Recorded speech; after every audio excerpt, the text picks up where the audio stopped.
Total War battles are different to any other game. Play like a regular RTS and you are going to get rolled. Total War is simply a game of screening and flanking, but the controls and options alone can send you from struggling to win on easy to dominating on legendary difficulty. My name is Rada and welcome to Elven Plot Armor's masterclass on options, controls and formations that will take you from losing on easy to dominating on legendary with any faction, without cheese or any exploits.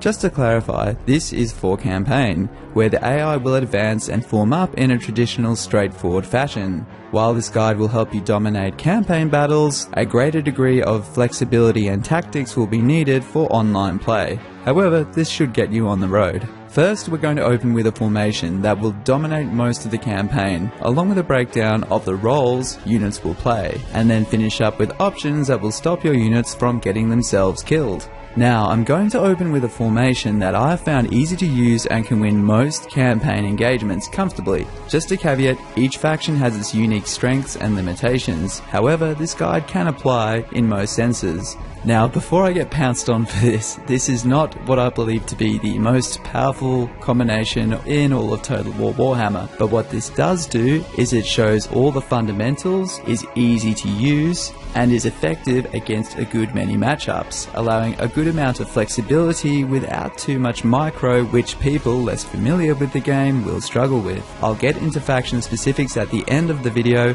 but please bear with me, I promise this will all make sense at the end.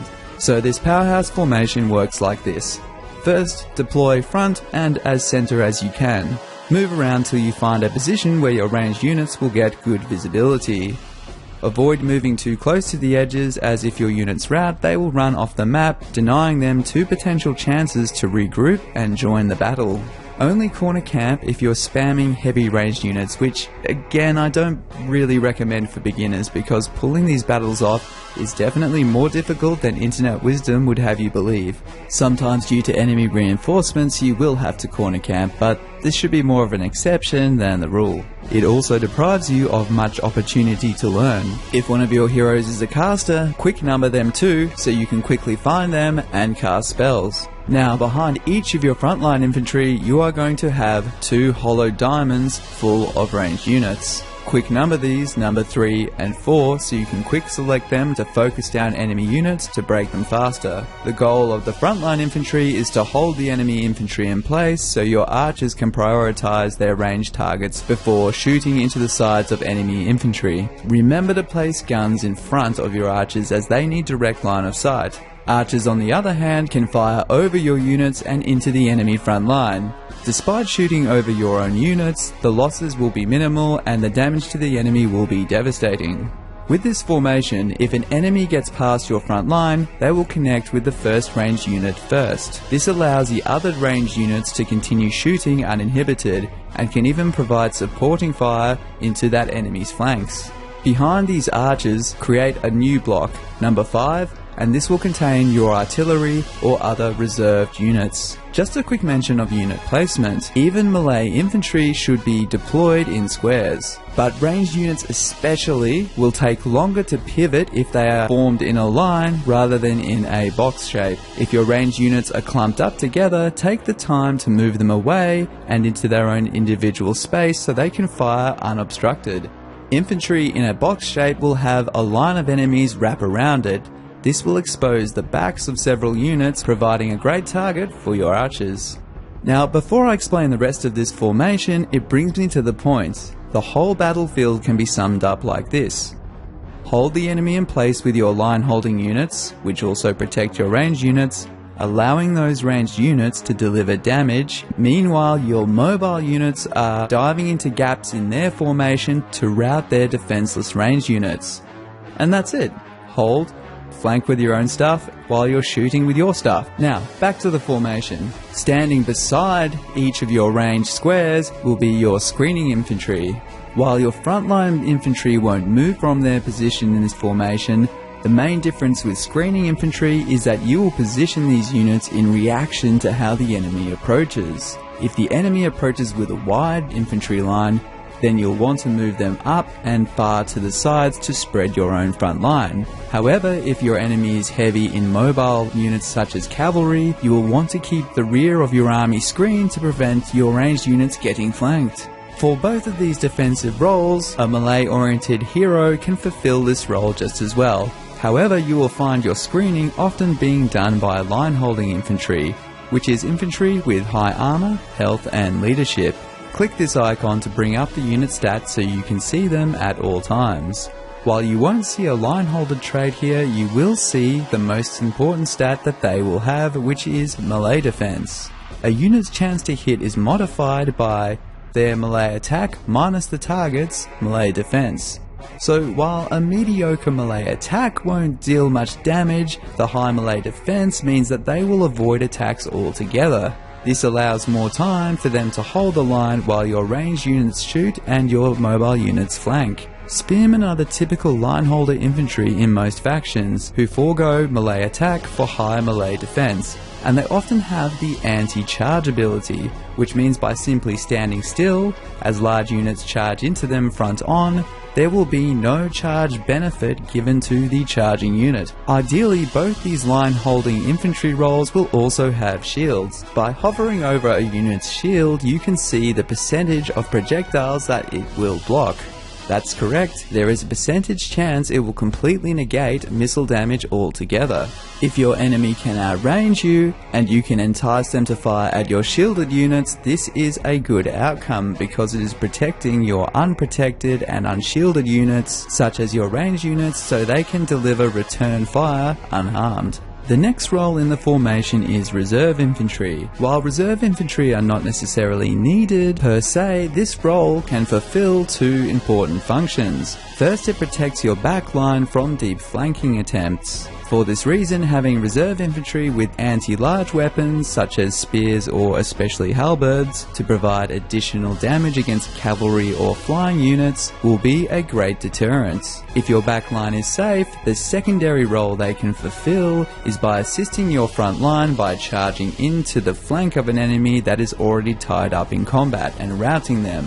Infantry with the anti-infantry bonus rule, such as dual-wielding swordsmen or armor-piercing units such as great swordsmen, are most effective at this. While regular damage gets absorbed by higher armor, weapons with armor piercing completely bypass armor, allowing the damage to shred even late game units. Units without a shield or good melee defense should probably be in this reserve infantry line so they do not get targeted by enemy arrows. Just remember, this formation specifies roles that a unit can fill, not what the unit themselves are capable of. For example, the Lothan Sea Guard are a shielded line-holding unit with a ranged attack, but they can perform either a ranged or line-holder role. I would like to stress here that reserve infantry are not a replacement for line-holder infantry, and it's possibly even a good idea to simply use line-holder infantry in this place to give you extra flanking protection. I recommend that all beginners have a minimum of 4 infantry with some form of line holding capability in addition to their characters when they're fielding a full 20 unit army. There is a lot of internet wisdom about spamming ranged units, but this is very high risk, high reward, and the build I have suggested will provide easy wins against more army types without stress or cheesing. Personally, I prefer to roleplay and bring a more balanced build, and this has never failed me, even on legendary campaigns, and it's often cheaper than a ranged spam option. Now, finally for flanking units. This is where the rest of your quick numbers should go, so you can access them and maneuver them around the map. While you can leave these in your backline to ambush out of reserve, they are best used aggressively, moving forward to harass enemy ranged units and harrying their forces to divide them up to allow your army to take them apart piecemeal. Particularly magic users on a fast mount can ride ahead at the beginning of a battle, unleash absolute hell, and then return to the safety of the army before the battle even begins. You can draw a path for units by holding shift and holding the right click to be able to make a curved path, avoiding enemies and finding gaps in their formation. Simply clicking while holding shift multiple times will set waypoints, which is also useful for cavalry. Most cavalry is simply used as shock cavalry, meaning you'll charge in, receive a charge bonus for a few seconds, and then dart back out and do it all again. Cavalry and most large units will be able to break out of most melee engagements as long as you continue to furiously right click to break them out of there. But just remember, they will get hit in the back whilst trying to do so, so don't leave it too late before pulling them out. Great targets for cavalry are archers, who typically have very poor melee defense and most importantly cannot shoot if they are tied up in combat. Because of this, they will typically try to run from horses. This means that they will turn around and then take your arrow fire in the back, helping break them even faster. Hovering your cursor over an existing engagement will tell you how it's going and if you're winning or losing.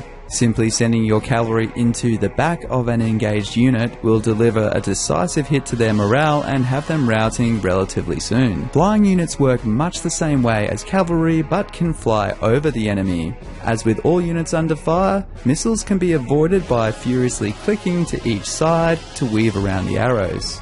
If your faction is lacking in the range department, you can swap out some of these ranged unit slots for cavalry or flying units. Unless your faction is cavalry focused like Bretonia, I wouldn't go more than 2 units of cavalry because they are micro intensive, but having one and another flying unit can be great for cutting down routed enemies after the battle is over. Flying units are generally favoured over cavalry, the large reason being because horses are useless in sieges and flying units are pretty useful in sieges. Speaking of sieges, they are treated differently. Just checkerboard your ranged units and have your infantry out front and then send your infantry at the walls to scale, while you use your ranged units to target their ranged units first. The AI is absolutely terrible and it's getting fixed in the next game, thank God, but they will just stand there while you shoot and you can drop spells like vortexes, and quite stupidly it makes a fight that you would hate to fight on the field an absolute cakewalk.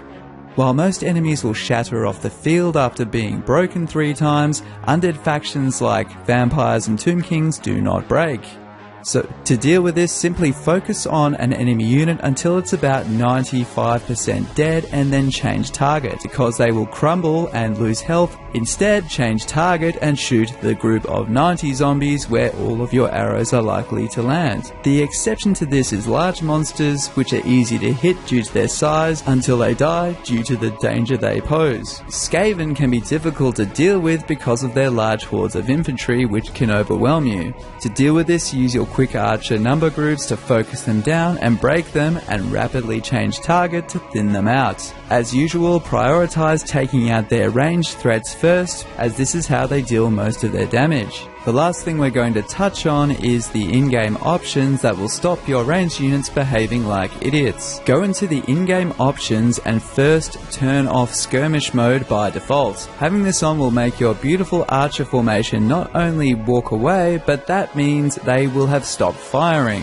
which is not what you want your ranged units to be doing. For anyone you want skirmish mode on, it is much easier to manually switch it on for them so they are the exception rather than the rule. Secondly, guard mode should be turned on by default. This means once a unit is routed by them, they will not chase them across the map, which again means they will have stopped firing. When the battle is won, simply manually turn guard mode off so you can chase them down the field. On the topic of keeping your formation together, don't try to move the units up one by one, but instead highlight the whole formation and then hold Alt and left click to move the formation up so they all stay together. If you would like to rotate the formation, hold Alt and then also hold Control and you will see the formation tilt. Never highlight multiple melee units and send them to the same target.